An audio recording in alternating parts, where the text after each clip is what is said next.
Okay, I just want to go over this quick. So, I love this country. Trump addresses supporters in Houston, derided Biden as soft on China, Russia. I'd call him soft too. Super soft. But that's a story for another day. Former President Donald Trump said Saturday that if he could do it over again, he would do more to ensure that the National Guard troops were deployed on January 6th to prevent the storming of the U.S. Capitol.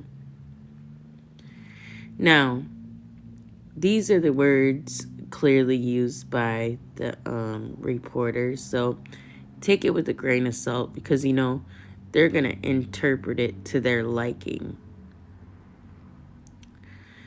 So apparently, Trump said that he had recommended a day before the riot that 10,000 troops be deployed at the Capitol, but it didn't happen. He quoted, "I would have insisted they had proper protection," Trump told thousands of supporters at the Toyota Center in Houston.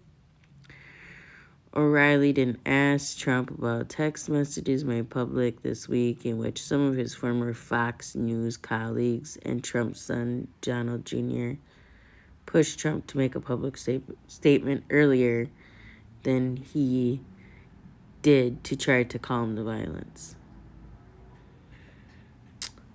So,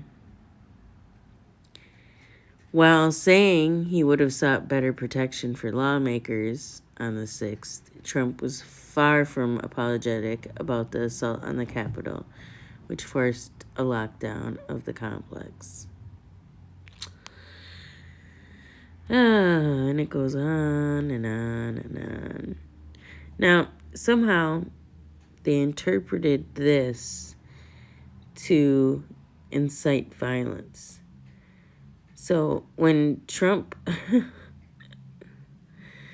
said, "We fight like hell, and if you don't fight like hell, you're not going to have a country anymore." Now that could be interpreted 50,000 different ways, right? But they like to say that he's saying it, which told people to go down there and fight physically.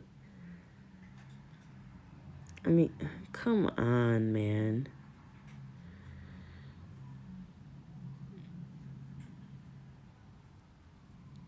So it says that he also defended Ashley Babbitt. And, it just goes on and on.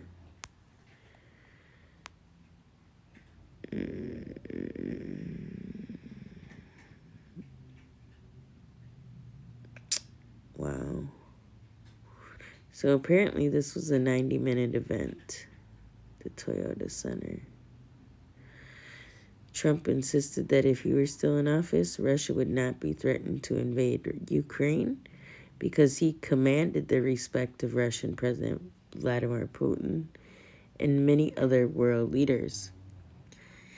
He said China and Russia don't respect Biden. I had a great relationship with both of them, which I actually believe too. I don't think they look to Biden as anything other than a pussy. And why would they have to respect him? For what? There's no reason to. So later he told O'Reilly, Russia wasn't going to go into Ukraine. I guarantee you that. So he didn't offer any new hints about whether he would run for president in 2024. But in response to a question from O'Reilly, he said that entering politics had been worthwhile despite the criticism he took from the media. I love this country, he said. It's worth it. So, there you go.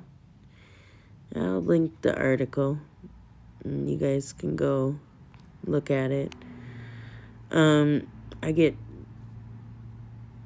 a little flustered with the 6th thing, but that's a story for another day.